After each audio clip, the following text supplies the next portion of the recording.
കൃഷ്ണ കൃഷ്ണ ഹരേ ഹരേ.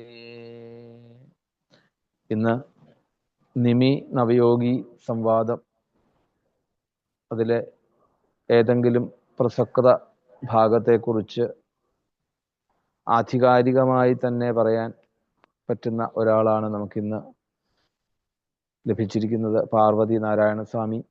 നമുക്കൊക്കെ അറിയാം, നമ്മളുടെ ഭാഗവത കുടുംബത്തിൽ ഏത് വിശേഷമുണ്ടെങ്കിലും അതിലൊക്കെ പൂർണ്ണമായിട്ടും നിൽക്കുന്നയാളാണ് വി ജി ലീല ചേച്ചി. ലീല ചേച്ചിയുടെ അനുജത്തിയാണ് പാർവതി നാരായണ സ്വാമി. ഇന്ന് ധാരാളം സപ്താഹങ്ങളും നാരായണീയ സപ്താഹമായിട്ടും ഭാഗവത സപ്താഹമായിട്ടും ഒക്കെ ഭഗവത് കൃപയാൽ നിരന്തരം ആ ഈശ്വര സേവ ചെയ്യാൻ സാധിക്കുന്നു. ഇടയ്ക്കൊന്ന് ഒരു വയ്യായിക വന്നെങ്കിലും അതിൽ നിന്നൊക്കെ ഭഗവാൻ അതിലും ഇപ്പോൾ ഉത്സാഹം ഇപ്പോഴാണോ കൂടുതലെന്ന് സംശയം. ഇതിനു മുമ്പ് കുറച്ച് വയ്യായികയായിരുന്നു എന്ന് സംശയം. അതാണ് കണ്ണൻ്റെ കളി. അങ്ങനെയാണ്.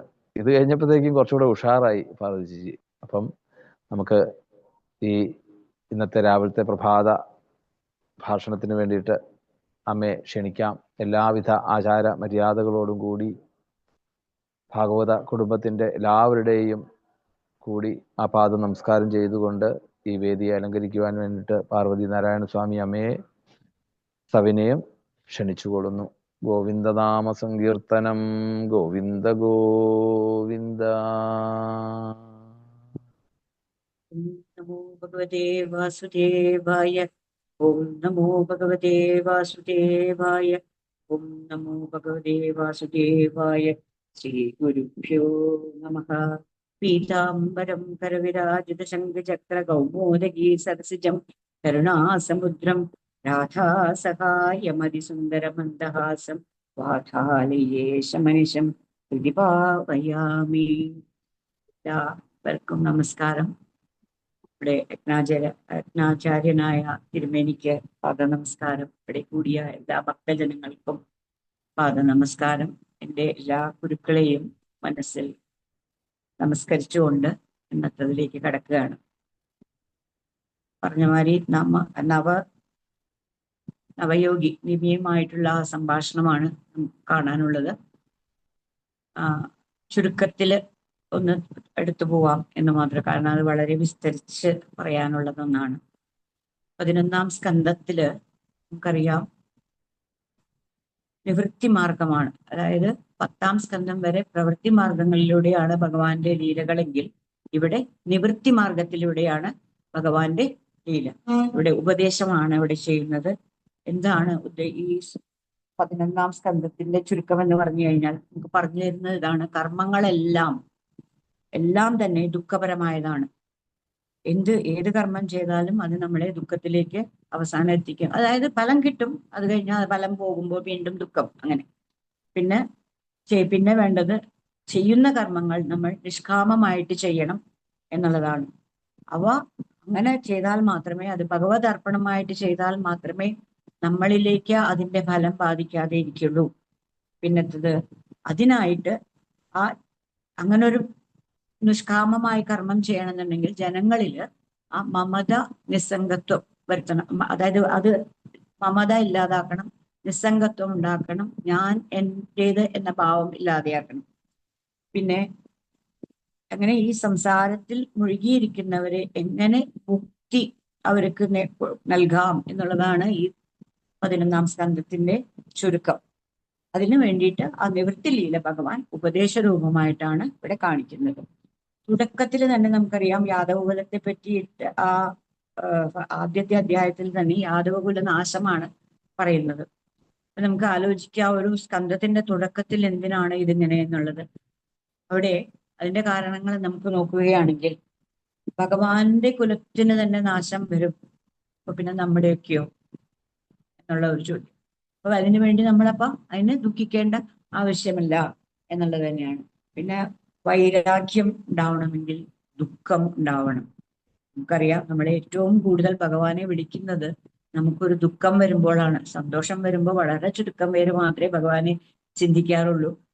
പക്ഷെ നേരെ മറിച്ച് ഇന്നലെ പത്മജ പറഞ്ഞ മാതിരി ആ ദോശ കരിയുമ്പോഴാണ് നമുക്ക് പറയണം ഭഗവാനെ എന്താ ഇങ്ങനെ ആയതെന്ന്. അതുകൊണ്ട് ദുഃഖം വരുമ്പോഴാണ് നമ്മൾ ഭഗവാനെ കൂടുതൽ വരിക. അപ്പൊ ആ ഒരു വൈരാഗ്യം ഉണ്ടാക്കാൻ വേണ്ടി തന്നെയാണ് അങ്ങനെ ഒരു, പിന്നെ മമതയെ ഇല്ലാക്കാൻ, തന്റെ മമതയെ ഇല്ലാതാക്കാൻ വേണ്ടി ഭഗവാൻ തന്നെ തന്റെ കുലത്തെ നശിപ്പിച്ചെന്ന് പറയുമ്പോൾ നമ്മുടെയൊക്കെ എന്താണ് അപ്പൊ ആ മമത.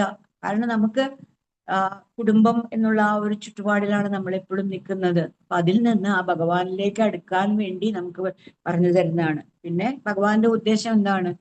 ഈ ഭൂഭാരം തീർക്കലാണ്. എന്താണ് യുദ്ധത്തില് കുറെ രാജാക്കന്മാരെയും അല്ലാതെയും ഭഗവാൻ കുറെ പേരെ ഇല്ലാതാക്കി. തന്റെ കുലം വേറെ ആരാലും നശിപ്പിക്കാൻ പറ്റില്ല. അപ്പൊ അതുകൊണ്ട് തന്നെ ഈ ഒരു മുസല കഥ അവിടെ ഭഗവാൻ നടത്തി എന്ന് പറയാം. അത് കാന്താരിയുടെ ശാപം. കാരണം എന്തൊരു കാര്യത്തിനും ഒരു കാരണമുണ്ടല്ലോ, അതിനുള്ള ഒരു കാരണമാണ് കാന്താരിയുടെ ശാപമാണ്. എന്തായാലും അവിടെ ആ ഭഗവാന്റെ ആ കുലം തന്നെ നശിച്ചു എന്ന് നമ്മൾ പറയുകയാണെങ്കിൽ അവിടെ നമുക്കറിയാം നമ്മുടെ ഒന്നും ശാശ്വതമല്ല. അപ്പൊ എന്തോരെണ്ണം ഉണ്ടായി എന്നുണ്ടെങ്കിൽ അതിന് നാശമുണ്ട്. അവ ഉണ്ടായി നിലനിന്ന് വർദ്ധിച്ച് പരിണമിച്ച് ക്ഷയിക്കുക തന്നെ ചെയ്യും. ഇത് നമുക്ക് കാണിച്ചു തരാനാണ് ഈ ആദ്യം തന്നെ ഈ ഒരു മുക്തിമാർഗം എന്നുള്ള ഈ സ്കന്ധത്തിൽ ആദ്യം തന്നെ ആ കഥ ഒന്ന് തുറന്നു വെച്ച് പിന്നെ രണ്ടാമത് അത് വിസ്തരിച്ച് പറയുന്നുണ്ട്. പിന്നെ അത് മാത്രമല്ല, നമുക്കറിയാം എന്തിനും നാശമുണ്ട് എന്നറിയുന്ന ഒരാൾക്ക് അതിൽ ദുഃഖം വരില്ല. അതിനൊരു എക്സാമ്പിൾ പറയുകയാണെങ്കിൽ, കുട്ടികൾ ബലൂണിന് വേണ്ടി വാശി പിടിച്ച് കരയുമ്പോൾ നമ്മൾ ആദ്യം ഒന്ന് മടിക്കും വാങ്ങിച്ചു കൊടുക്കാൻ. കാരണം അവിടെ ആദ്യത്തെ കിട്ടിയില്ലെങ്കിലുള്ള കരച്ചിൽ സഹിക്കാം, അത് കഴിഞ്ഞ് അത് പൊട്ടിക്കഴിഞ്ഞാലുള്ള കരച്ചിൽ കൂടുതലാണ് അല്ലെ? അപ്പോ പക്ഷെ അത് ആ ബലൂൺ പൊട്ടുമ്പോൾ കുട്ടി കരയും. നമ്മൾ കരയാറുണ്ടോ? നമ്മൾ കരയാറില്ല. നമുക്കറിയാം അത് പൊട്ടുന്നതെന്നാണെന്നുള്ളത് അല്ലെ? അതേപോലെ തന്നെയാണ് നമ്മളെല്ലാവരും പച്ച ബലൂണും നീല ബലൂണും ചുവന്ന ബലൂണുകൾ തന്നെയാണ്. എപ്പോഴാ അത് പൊട്ടുക എന്നറിയില്ല. അപ്പൊ അങ്ങനെ വരുമ്പോ ആ ദുഃഖം ഭാഗവതം നമ്മളെ പഠിപ്പിക്കുന്നത് തന്നെ എങ്ങനെ സുഖമായിട്ട് ജീവിക്കാം, എങ്ങനെ സുഖമായിട്ട് മരിക്കാം. അതെ, സുഖമായിട്ട് മരിക്കാം എന്നുള്ളത് എങ്ങനെയാ പരീക്ഷത്തിന്റെ ആ ദേഹത്യാഗത്തിൽ നമുക്ക് മനസ്സിലാകാം. അത് പഠിപ്പിക്കാൻ തന്നെയാണ് ഭാഗവതം. അത് നമ്മളുടെ ജീവിതത്തിൽ എങ്ങനെയാണ് നമ്മൾ സുഖമായിട്ട് ജീവിച്ച് സുഖമായിട്ട് മരിക്കാം, ആ ഭീതിയില്ലാതെ മരിക്കാം എന്നുള്ളത് കാണിച്ചു തരാൻ തന്നെയാണ്. അങ്ങനെ അത് കഴിഞ്ഞിട്ടാണ് അടുത്ത 4 അധ്യായങ്ങളിൽ കൂടിയാണ് ഈ നിമി നവയോഗി സംവാദം. ഇവിടെ നാരദർ വരികയാണ് ദ്വാരകയിലേക്ക് ഭഗവാനെ കാണാൻ വേണ്ടിയിട്ട്. ആ പ്രാവശ്യം വന്നപ്പോ കണ്ടത് വസുദേവരെയാണ്. അപ്പൊ വസുദേവർ പറയാണ് നാരദരുടെ അടുത്ത്, നാരദർ എനിക്ക് മനസ്സിന് തീരെ സമാധാനമില്ല, എനിക്കൊരു ശാന്തതയില്ല, അതിന് എന്താണ് വഴി, ശാന്തത കിട്ടാൻ എന്താണ് വഴി എന്ന് ചോദിക്കുകയാണ്. അപ്പോ നാരദർ പറയാണ്, എന്നോട് ചോദിക്കുന്നു, ഭഗവാൻ ഇവിടെ ഉണ്ടല്ലോ, എന്നാലും തനിക്ക് കിട്ടിയ ഒരു സന്ദർഭം, അതായത് ആ ഭഗവാന്റെ ചിന്തിക്കാനുള്ള ഒരു സന്ദർഭം കളയണ്ട എന്ന് പറഞ്ഞിട്ട് എനിക്കറിയില്ല, ഞാൻ കേട്ട ഒരു കഥ അങ്ങേക്ക് പറഞ്ഞു തരാം, കേട്ട ഒരു സന്ദർഭം വിവരിക്കാം എന്ന് പറഞ്ഞിട്ട് ഇങ്ങനെ നിമി രാജാവിന്റെ ആ സദസ്സില് നവയോഗികൾ അവിടെ വന്നു. അവര് നവയോഗികളോടൊത്ത് നിമി രാജാവ് കുറച്ച് ചോദ്യങ്ങൾ ചോദിച്ചു. ആ ചോദ്യങ്ങളുടെ ഉത്തരം അങ്ങേക്ക് കേട്ട് കഴിഞ്ഞാൽ മനസ്സിലാവും എങ്ങനെയാണ് നമുക്ക് ശാന്തത ലഭിക്കുക എന്നുള്ളത്. ആരാണ് ഈ നവയോഗികൾ? നമ്മള് 5-ാം സ്കന്ധത്തിൽ കണ്ടതാണ്. ഋഷഭദേവന്റെ പുത്രന്മാരാണ് ഈ നവയോഗികൾ. അവിടെ 100 മക്കളില് 9 പേര് യോഗികളായി പോയി, ബാക്കി 81 പേര് സന്യാസം സ്വീകരിച്ചു. ബാക്കിയുള്ളവരാണ് ആ രാജ്യഭരണം ഏറ്റെടുത്തത് എന്ന് നമ്മൾ ഋഷഭദേവന്റെ കഥ കേട്ടപ്പോൾ പറഞ്ഞത് 5-ാം സ്കന്ധത്തിൽ കണ്ടതാണ്. അതായത് കവി, ഹരി, അന്തരീക്ഷൻ, പ്രബുദ്ധൻ, പിപ്പലായനൻ, ആവിർഹോത്രൻ, ദ്രുമിളൻ, ചമസൻ, കരവാചനൻ, ഇവര് യാദൃച്ഛികമായിട്ടാണ് ആ നിമിരാജാവിന്റെ സദസ്സിലേക്ക് വരുന്നത്. ഒരു സന്യാസി അല്ലെങ്കിൽ ഒരു സത്തായിട്ടുള്ള ഒരു മനുഷ്യൻ, ഒരാൾ കയറി വരുമ്പോൾ തന്നെ രാജാവിന് സന്തോഷമാണ്. കാരണം സത്സംഗം കിട്ടുമല്ലോ. ഇവിടെ 9 നവരത്നങ്ങളാണ് കയറി വന്നത്. രാജാവിന് വളരെ സന്തോഷമായി, എല്ലാവരെയും സ്വീകരിച്ചിരുത്തി. എന്നിട്ട് കുറെ ചോദ്യങ്ങൾ ചോദിക്കുന്നു. അതില് ഓരോന്നായിട്ട് ഇവർക്ക് നമുക്ക് നോക്കിക്കഴിഞ്ഞാൽ അവിടെ ഓരോ കവികളാണ് അതിന് ഉത്തരം, ഓരോരുത്തരാണ്, ഓരോ യോഗികളാണ് അതിന് ഉത്തരം പറയുന്നത്. ആദ്യത്തെ ചോദ്യം തന്നെ, ഈ ദുർലഭമായ ഈ മനുഷ്യജന്മം ലഭിച്ചിട്ട് നമ്മൾ ശ്രേയസിനായിട്ട് അനുഷ്ഠിക്കേണ്ടതുണ്ട്. അത് മാത്രമല്ല, എന്താണ് ഭാഗവത ധർമ്മങ്ങൾ? ശ്രേയസ്സനായിട്ട് അനുഷ്ഠിക്കേണ്ടത് എന്ന ആദ്യത്തെ ചോദ്യത്തിൽ തന്നെ നമുക്ക് കണ്ടതാണ്. എന്നാലും ഇവിടെ രണ്ടാമത് നിമി രാജാവ് പറഞ്ഞില്ലേ, ഇതുവരെ ഈ 11ാം സ്കന്ധത്തില് നമ്മൾ ഇതുവരെ കേട്ട കഥകളുടെ എല്ലാം തത്വങ്ങളാണ് ഇതിലേക്ക് പറഞ്ഞു വരും. നമ്മളെ മനസ്സിലാവും ഒന്നുകൂടി അതിനെ സംഗ്രഹമായിട്ട് ഇത്രയും കഥകൾ കേട്ടിട്ട് അതിൽ നിന്നുള്ള ആ സത്ത് മാത്രം എടുത്ത് ഇവിടെ 11ാം സ്കന്ധത്തിൽ വരികയാണ്. അപ്പൊ അത് കുറേ റിപ്പീറ്റേഷൻ ആണ് നമുക്ക് തോന്നും. പക്ഷെ അത് ഒന്നുകൂടിയും അടിവരച്ച് തിരുമേനി പറഞ്ഞ മാതിരി വീണ്ടും വീണ്ടും വീണ്ടും പറഞ്ഞാൽ മാത്രമാണ് നമ്മളിലെ ഉള്ളിലേക്ക് അത് കിടക്കുക. അതുകൊണ്ടല്ലേ നമ്മൾ ഭാഗവതം വീണ്ടും വീണ്ടും കേൾക്കാൻ പോകുന്നത് തന്നെ. അപ്പൊ അങ്ങനെ ഇവിടെ കവി എന്ന ആ ഒരു യോഗിയാണ് മറുപടി പറയുന്നത്. കവി എന്ന് പറഞ്ഞാൽ ക്രാന്തദർശി എന്നുള്ളതാണ് അവിടെ. ആ എല്ലാം നേരത്തെ അറിയാൻ കഴിയുന്ന ഒരാള് എന്നുള്ള അർത്ഥത്തിൽ അദ്ദേഹം ആദ്യം പറയുന്നത് ചോദ്യത്തിന് ഡയറക്റ്റ് ആയിട്ട് ഉത്തരമല്ല പറയുന്നത്, നമ്മളുടെ ഭയം ഉണ്ടാവാനുള്ള കാരണത്തെ പറ്റി പറയാണ്. നമ്മളുടെ ഏതാണ് ഏറ്റവും അധികം ഭയം? മരണഭയം തന്നെയാണ്. അപ്പൊ ആ മരണഭയത്തെ എങ്ങനെ ഇല്ലാതാക്കാം എന്നുള്ള അല്ലെങ്കിൽ ആ ഭയത്തിന് കാരണം എന്ത് എന്നൊക്കെയാണ് ആദ്യം പറയുന്നത്. ഭയം എന്ന് പറയുന്നത് രണ്ട് എന്ന് കരുതുമ്പോഴാണ് നമുക്ക് ആ ഭയം തോന്നുന്നത്. അതായത് ഇപ്പൊ നമ്മൾ ഒറ്റയ്ക്ക് ഒരു സ്ഥലത്തിരിക്കുമ്പോൾ നമുക്ക് തോന്നുക അവിടെ വേറെ ആരും ഉണ്ട് എന്നുള്ള ഒരു ഭയം ആണ് അല്ലെ. രണ്ട് എന്ന് കാണുമ്പോഴാണ് നമുക്ക് രണ്ടിനെയാണ് നമ്മൾ ഭയപ്പെടുന്നത്. ഒന്ന് മാത്രമേ ഉള്ളൂ, ഞാൻ മാത്രമേ ഉള്ളൂ എന്ന് പറഞ്ഞാൽ നമുക്ക് ആരിൽ നിന്നും ഭയം പേടിക്കേണ്ടിയില്ല അവിടെ. അത് മാത്രമല്ല, ഈ ശരീരമാണ് ഞാൻ എന്ന് കരുതുമ്പോൾ ആ ശരീരത്തിന്റെ ക്ഷയത്തിനെ അല്ലെങ്കിൽ അതിന്റെ നാശത്തിനെ ആലോചിച്ചാണ് ഭയം. അപ്പൊ ഭയം എന്നുള്ളത് എങ്ങനെയാണ് അപ്പൊ അതിനെന്താ വേണ്ടത്? ഭക്തിയാണ് നമുക്ക് വേണ്ടത്. അതായത് ഭയത്തിൽ നിന്നുള്ള ആ മുക്തിയെയാണ് ഭക്തി എന്ന് പറയുന്നത്. അല്ലെങ്കിൽ ഭഗവാനിലേക്കുള്ള ആസക്തിയെ നമുക്ക് ഭക്തി എന്ന് പറയാം. ഭഗവാനിലേക്കുള്ള ആസക്തി അത് ഭക്തി, അല്ലെങ്കിൽ ഭയത്തിൽ നിന്നുള്ള മുക്തി അത് ഭക്തി. അങ്ങനെ ഈ ഭക്തി എന്ന് വന്നു കഴിഞ്ഞാൽ പിന്നെ അവിടെ ഭയത്തിന് സ്ഥാനമില്ല. ഭയവും ആ ഭക്തിയും ഒരുമിച്ച് നിൽക്കില്ല. നമുക്കറിയാം, അത് അംബരീഷന്റെ കഥയിൽ നമ്മൾ കണ്ടതാണ്. എത്ര ധൈര്യമായിട്ടാണ് അവിടെ ആ കൃത്തിക വന്നപ്പോൾ നിന്നത്. അല്ലെങ്കിൽ പ്രഹ്ലാദന്റെ കഥയാലോചിച്ച് നോക്കിയാലും നമുക്കറിയാം അവിടെ ആ ഭയം എന്നുള്ളതില്ല. ആ ഭയം ഒന്നും ഇല്ലാത്തത് കൊണ്ടാണ് നമുക്ക് ആ ഭക്തി എന്നുള്ളത് വരുന്നത്. അപ്പോ ഈ അസത്തിനെ സത്ത് എന്ന് കരുതുന്നതാണ് നമുക്ക് ആ ഭയത്തിനുള്ള ഏറ്റവും കാരണം. ദേഹം കൊണ്ട് നേടുന്നതെല്ലാം നശിക്കും. അല്ലെങ്കിൽ നമ്മൾ ആഗ്രഹിക്കുന്നു, അത് കിട്ടിയാൽ ഭയം, കിട്ടിക്കഴിഞ്ഞാൽ അതിനെ നിലനിർത്താൻ ഭയം, കുലം നശിക്കുമോ എന്നുള്ള ഭയം, കീർത്തി നശിക്കുമോ എന്നുള്ള, എന്തൊക്കെ നമ്മുടെ കയ്യിലുണ്ടോ അത് എല്ലാം നശിക്കുമോ എന്നുള്ള. അപ്പൊ അത് എന്താണ്? അപ്പൊ അതിനെന്താ വേണ്ടത്? ഭക്തിയാണ് വേണ്ടത് അതിന്, അല്ലെ? ഭയത്തിൽ നിന്നുള്ള മുക്തിയാണ് ഭക്തിയാണ് വേണ്ടത്. അപ്പൊ ഭക്തിക്ക് നമ്മൾ എന്ത് ചെയ്യണം? അതിനെന്താ ചെയ്യേണ്ടത്? ഭഗവാനെ മാത്രമേ ആശ്രയിക്കാൻ പറ്റുള്ളൂ. ആ ഭഗവാന്റെ ആ കീർത്തനങ്ങൾ പാടുക, ആ കഥകൾ കേൾക്കുക, ആ നവവിധ ഭക്തിയിലുള്ള എല്ലാം തന്നെ നമ്മൾ ചെയ്യുക. അങ്ങനെ ഇതെല്ലാം ആ ഭഗവാനിലേക്ക് നമ്മളെ നയിക്കുന്നതെല്ലാം തന്നെ ഭാഗവത ധർമ്മങ്ങൾ തന്നെയാണ്.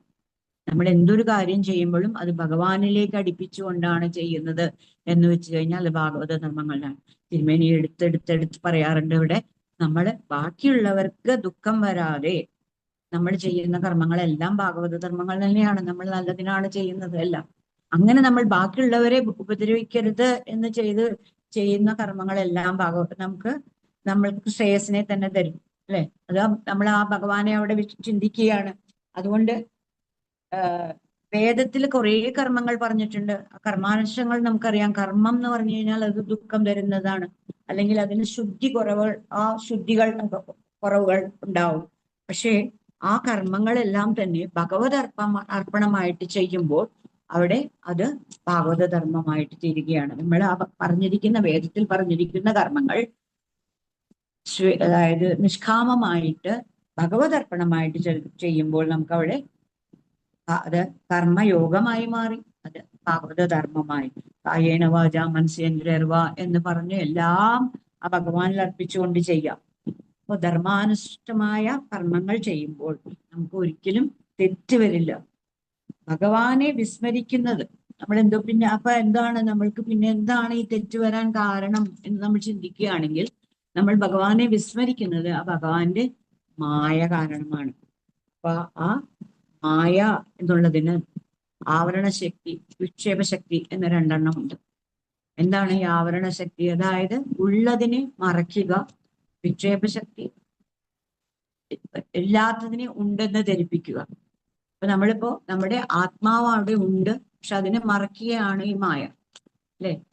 അപ്പോ എന്താണ് നമ്മൾ എന്താ ചെയ്യേണ്ടത് എന്ന് വെച്ച് കഴിഞ്ഞാൽ, ആ മായയ്ക്ക് വേണ്ടി, മായയിൽ നിന്ന് വിമുക്തനാവാനായിട്ട് നമ്മൾ ആ ഭഗവാനെ തന്നെ, അതായത് അജ്ഞാനം ആ തീരണം എന്നുണ്ടെങ്കിൽ നമ്മൾ ആ ഭഗവാനിലേക്ക് തന്നെ നമ്മളെ ശ്രദ്ധിക്കാം.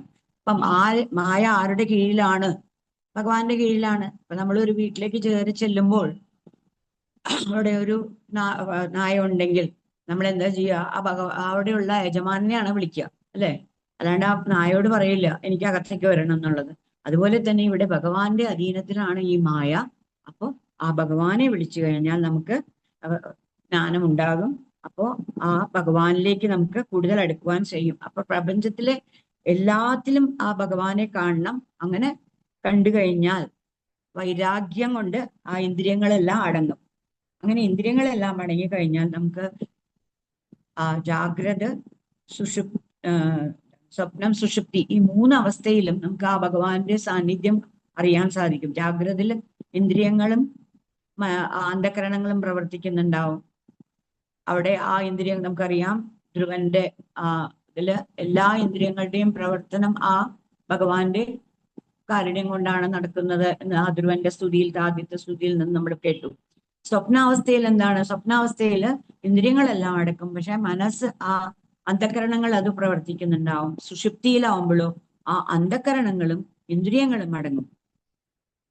പക്ഷേ നമ്മൾ ഉറങ്ങി എഴുന്നേറ്റ് കഴിഞ്ഞിട്ട്, ആ നല്ല ഒരു നിദ്ര കഴിഞ്ഞ് എഴുന്നേറ്റ് കഴിഞ്ഞ് ഞാൻ നല്ലവണ്ണം ഉറങ്ങി, അവിടെ സ്ഫുരിച്ചു നിൽക്കുന്നത് ആ ഭഗവാനാണ്. അപ്പൊ അങ്ങനെ ആ ഭഗവാന്റെ സാന്നിധ്യം നമ്മൾ അറിയുക. അങ്ങനെ ആ ഭഗവാനെ തന്നെ എപ്പോഴും ഉണ്ട് എന്നറിഞ്ഞ് അതിൽ ആ ഭഗവാന്റെ അറിവ്, അതിൽ ജാഗരൂകരായിട്ട് നമ്മൾ ഇരിക്കുക. അങ്ങനെ ചെയ്തു കഴിഞ്ഞാൽ ഭഗവാനുമായിട്ട് നമ്മൾ ഏകീകരിക്കും. അങ്ങനെയുള്ളവർക്ക് ആ ഭഗവത് ഭക്തി തന്നെയാണ് അതുകൊണ്ട് ആശ്രയം. എന്താണ് ആശ്രയം എന്നല്ല ചോദിച്ചത്, ഭഗവത് ഭക്തി തന്നെയാണ് ആശ്രയം എന്ന് പറഞ്ഞു. അപ്പൊ ഭഗവത് ധർമ്മങ്ങൾ എന്നുള്ളത് നമ്മൾ ഒരിക്കലും ആ തെറ്റായ കർമ്മത്തിലേക്ക് പോവാതിരിക്കുക, അതിനു വേണ്ടിയിട്ട് ഭഗവത് അർപ്പണമായിട്ടുള്ള കാര്യങ്ങൾ ചെയ്യുക എന്നുള്ളത് തന്നെയാണ് ഭാഗവത് ധർമ്മങ്ങൾ. ആശ്രയം വന്നിട്ട് ആ ഭഗവാനെ തന്നെയാണ് നമ്മൾ ആശ്രയിക്കേണ്ടത്. അങ്ങനെയുള്ളവർക്ക് ഭക്തി വരും എന്ന് പറഞ്ഞപ്പോഴാണ് ഭക്തിയുടെ ലക്ഷണങ്ങൾ എന്താണ്, ഭക്തി എന്താണ് എന്ന് ഹരി എന്ന യോഗിയാണ് ഇതിന് ഉത്തരം പറയുന്നത്. ഹരി എന്ന് പറഞ്ഞാൽ ഹരദേ പാപാനി, അതായത് എല്ലാ പാപങ്ങളെയും നശിപ്പിക്കുന്ന ആള് ഹരി എന്ന്. ആ അവിടെ നമ്മുടെ ഒരു പ്രഭാഷണം നമ്മൾ ആ ഹരി എന്നുള്ള വാക്കിനെ പറ്റി വിസ്തരിച്ച് കേട്ടതാണ്. എന്തായാലും ഹരിയാണ് അവിടെ പറയുന്നത്. അദ്ദേഹം ആദ്യം ആ 3 ഭക്തന്മാരെ കുറിച്ചാണ് പറയുന്നത്. പ്രാകൃത ഭക്തര്. ആരാണ് പ്രാകൃത ഭക്തര്? അവര് വിഗ്രഹങ്ങളിൽ മാത്രമാണ് ഭഗവാനെ കാണുന്നത്. ബാക്കി എല്ലാവരെയും ആരോടും ദയോ കാരുണ്യമോ ഒന്നും കാണിക്കില്ല. വിഗ്രഹ ആരാധന അവർ നല്ലോണം ചെയ്യും. വിഗ്രഹത്തിൽ മാത്രം ഭഗവാനെ കാണും. പ്രാകൃത ഭക്തരാണ് അവര്. പിന്നെ മധ്യമ ഭക്തര്. മധ്യമ ഭക്തർ എങ്ങനെയാണ്? അവര് ആ ഭഗവാനെ എല്ലാ എന്താണ് ഭജിക്കുന്നവരോടൊക്കെ ഭയങ്കര ഭക്തിയായിട്ട് അവരെ കാണും, അവരെ ആദരിക്കും. ഭഗവാനിൽ നല്ല ഭക്തിയുണ്ട്. പക്ഷേ ആ ബാക്കിയുള്ള എന്താണ് സ്നേഹം കാണിക്കുന്നത് ആ ഭഗവത് ഭക്തന്മാരോട് മാത്രം. ഭഗവാനെ ദുഷിക്കുന്നവരോട് തീർച്ചയായിട്ടും ആ അവർക്ക് ദേഷ്യം വരും. അതായത് അപ്പൊ അവർക്ക് ദേഷ്യം എന്നുള്ളത് അവിടെ ഉണ്ട്. അതായത് ഭഗവാനെ ദുഷിക്കുന്നവർക്ക് ദേഷ്യം. നമ്മൾക്ക് എല്ലാവരെയും സമഭാവത്തിൽ കാണണം എന്നുള്ളതല്ലേ, അത് അവിടെ അവർക്കില്ല. അപ്പൊ അതാണ് മധ്യമ ഭക്തർ. പക്ഷെ അവർക്ക് ഭഗവാനിലെ ഭക്തിയുണ്ട്. ഭഗവാനെ പൂജിക്കുന്നവരോടും വളരെ ആരാധനയാണ്. അതായത് സത്സംഗം അവർക്ക് വളരെ നല്ലതാണ്. പക്ഷെ ആരെങ്കിലും ആ സത്സംഗത്തിലേക്ക് വന്നില്ല, പോയില്ല എന്ന് പറഞ്ഞാൽ അവരെ ദുഷിക്കും. എന്തിനാണ്? അത് ആവശ്യമില്ല നമുക്ക്. പക്ഷെ നമ്മുടെ എല്ലാ സ്വഭാവം അങ്ങനെയാണ്. പക്ഷെ അതാണ്. അപ്പൊ നമുക്കറിയാം നമ്മൾ ഏത് കാറ്റഗറിയിലാണ് നിൽക്കുന്നത് എന്നുള്ളതിൽ നിന്ന് മനസ്സിലാക്കും. ഉത്തമ ഭക്തന്മാരെങ്ങനെയാണ്? ഉത്തമ ഭക്തന്മാര് എല്ലാത്തിലും ഭഗവാനെ കാണും. മാത്രമല്ല ഭഗവാനിൽ എല്ലാത്തെയും കാണും. വിരാട് സ്വരൂപം നമ്മൾ കണ്ടതല്ലേ. ഭഗവാനിൽ എല്ലാം ഉണ്ട് എന്നുള്ളത് നമ്മൾ കണ്ടതാണ്. അത് മാത്രമല്ല നമുക്കറിയാം ഭഗവാൻ കാലരൂപേണ പുറത്തും എന്താണ് ആത്മരൂപേണ എല്ലാവരുടെയും അകത്തും ഉണ്ട് എന്നുള്ളത്. അപ്പോ ഭഗവാനെ എല്ലാവരിലും കാണുകയാണ് അവര്. ആ ആത്മ എന്നുള്ളത് ആ ഭഗവാന്റെ അംശം തന്നെയാണ്. അപ്പൊ അങ്ങനെ വരുമ്പോ എല്ലാത്തിലും അവർക്ക് സമഭാവനയായിരിക്കും. എല്ലാവരെയും അവിടെ ആ ഭഗവാൻ ഉത്തമ ഭക്തന്മാരുടെ ലക്ഷണങ്ങളും കൂടി അവിടെ പറയുന്നുണ്ട്. ഇവര് ഇന്ദ്രിയ വിഷയങ്ങളെ അനുഭവിക്കുമ്പോഴും അവർക്കറിയാം അത് ആ മായയാണ്, ആ ഭഗവാന്റെ ഒരു പ്രസാദമാണ് എന്നുള്ളതാണ്. ഒരു പൂ കണ്ടു കഴിഞ്ഞാൽ നമുക്കിപ്പോ കണ്ണടച്ചുകൊണ്ടിരിക്കാൻ പറ്റില്ല. നമ്മൾ നല്ലത് കണ്ടാൽ ആസ്വദിക്കുക തന്നെ വേണം. പക്ഷെ ആ ആസ്വാദനത്തോടെ അവിടെ നിർത്തി കഴിഞ്ഞാൽ അത് എന്റേതാവണം, എനിക്ക് കിട്ടണം എന്ന് വരുമ്പോഴാണ് നമുക്ക് അവിടെ ആ കോപം, അത് കിട്ടിയില്ലെങ്കിൽ സുഖം എന്നൊക്കെ വരുന്നത്. പക്ഷെ ഉത്തമ ഭക്തന്മാർ അങ്ങനെയല്ല. അവരതിനെ ആസ്വദിക്കും. ആ ഒരു നല്ല ഒരു ചിത്രം വരാൻ കണ്ടു കഴിഞ്ഞാൽ ഓ എത്ര നല്ലവണ്ണം വരച്ചിട്ടുണ്ട്, ഭഗവാൻ ആ കുട്ടിക്ക് ആ കഴിവ് കൊടുത്തല്ലോ, അങ്ങനെ ചിന്തിക്കും അവര്. ആ ഉത്തമ ഭക്തന്മാരെന്ന് പറഞ്ഞു കഴിഞ്ഞാൽ അവിടെ എല്ലാത്തിലും അവർ ആ ഭഗവാന്റെ സാന്നിധ്യം കാണുകയാണ്. ഏതെങ്കിലും ഒരു കുട്ടിക്ക് വയ്യ എന്ന് പറഞ്ഞാലും അല്ലെങ്കിൽ ഒരു എന്തെങ്കിലും കണ്ടു ദുഃഖമായിട്ടുള്ള എന്ത് കണ്ടാലും ഓ ഭഗവാൻ ഇങ്ങനെ ചെയ്തു. അവിടെയും ആ ഒരു ഭഗവാന്റെ സാന്നിധ്യം എല്ലാത്തിലും കാണും. ഭഗവാന്റെ ഇച്ഛയാണ് എന്നുള്ളത്. അങ്ങനെയാണ് ഉത്തമ ഭക്തന്മാർ. അവർക്ക് ബാക്കിയുള്ളവരോട് എന്താണ് എപ്പോഴും ദയ എല്ലാവരും കാണിക്കും. മാത്രമല്ല അവർക്ക് ദൃഢബോധമാണ് ഇവിടെ ഉള്ളതെല്ലാം തന്നെ ഭഗവാനാൽ നിർമ്മിക്കപ്പെട്ടതാണ്, ഭഗവാനാണ്. അവർക്ക് അഹങ്കാരം ഒന്നും ഉണ്ടാവില്ല, വിശപ്പ് ദുഃഖം ഒന്നുമില്ല. അവർക്ക് എല്ലാത്തിലും ഭഗവാൻ തന്നെ. എന്ത് കിട്ടിയോ അതിൽ സന്തോഷിക്കും അവര്. അങ്ങനെയുള്ള അവര് തവ പദഭജനം ശ്രേയസേ എന്ന ആ ഒരു ചിന്ത മാത്രമേ അവർക്കുള്ളൂ. ഏത് നേരവും ആ ഭഗവാനെ അവരെന്താ ചെയ്യുക, ആ ഭഗവാന്റെ പാതാരവിന്ദങ്ങളെ തന്റെ ഭക്തിയാകുന്ന ആ പാശത്താൽ ബന്ധിച്ച് സ്വന്തം ഹൃദയത്തിൽ കെട്ടി നിർത്തുകയാണ് അവര്. അങ്ങനെയുള്ളവര് ആണ് ശ്രേഷ്ഠ ഭക്തന്മാർ. അങ്ങനെയുള്ളവരെ മായ ബാധിക്കില്ല എന്ന് പറഞ്ഞപ്പോഴാണ് എന്താണ് മായ എന്ന് ചോദിക്കുന്നത്. അതിനുള്ള ഉത്തരമാണ് അന്തരീക്ഷൻ എന്ന് പറയുന്നത്. അന്തരീക്ഷതേ, എല്ലാ തത്വങ്ങളെയും നല്ലവണ്ണം അതിന്റെ ഉള്ളിലേക്ക് ഇറങ്ങിച്ചെന്ന് അറിയാൻ കഴിയുള്ള അദ്ദേഹം. അതെന്താണ് മായ എന്ന് പറയുകയാണെങ്കിൽ നമുക്ക് പഞ്ചഭൂതങ്ങൾ നിർമ്മിതമാണ് ഈ സൃഷ്ടി മുഴുവൻ, അല്ലെ? അപ്പോ അതിൽ അന്തര്യാമിയായിട്ട് ഭഗവാൻ എല്ലാത്തിലുമുണ്ട്, എല്ലാത്തിലും പ്രവേശിക്കുന്നു, കാലസ്വരൂപേണ പുറത്തുമുണ്ട്. അങ്ങനെയുള്ള ഈ സൃഷ്ടി, പഞ്ചഭൂതങ്ങളെ സൃഷ്ടി ചെയ്യുമ്പോൾ അതിനെ ഒരു ശക്തി ഭഗവാൻ ഉപയോഗിക്കുന്നു. ആ ശക്തിയെയാണ് മായ എന്ന് നമുക്ക് പറയുന്നത്. അതുപോലെ തന്നെ കാലസ്വരൂപനായിട്ട് അവസാനം ഈ സൃഷ്ടിച്ച പ്രപഞ്ചത്തിനെ തന്നിലേക്ക് ലയിപ്പിക്കാനും ആ ശക്തിയെ തന്നെ ഉപയോഗിക്കുന്നു. അതുപോലെ ഈ സൃഷ്ടിക്കും പ്രളയത്തിനും അല്ലെങ്കിൽ നാശത്തിനും ഇടയ്ക്ക് പരിപാലിക്കുന്ന സമയത്തും ആ മായ, ആ ഒരു ശക്തി ഉപയോഗിക്കുന്നുണ്ട്. അതിനെയാണ് മായ എന്ന് പറയുന്നത്. അപ്പോ ഈ പ്രപഞ്ചം തന്നെ മായയാണ് എന്ന് നമുക്കറിയാം. ജഗത് സൃഷ്ടി, ജഗത് മിഥ്യ എന്നുള്ളതാണ് എന്നുള്ള കാര്യം നമുക്കറിയാം.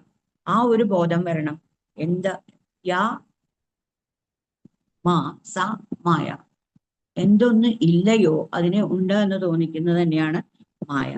അപ്പൊ അങ്ങനെ ആ അടുത്ത ചോദ്യം വരുന്നത്, അപ്പോ എന്താ ഈ മായയെ തരണം ചെയ്യാൻ എന്താണ്?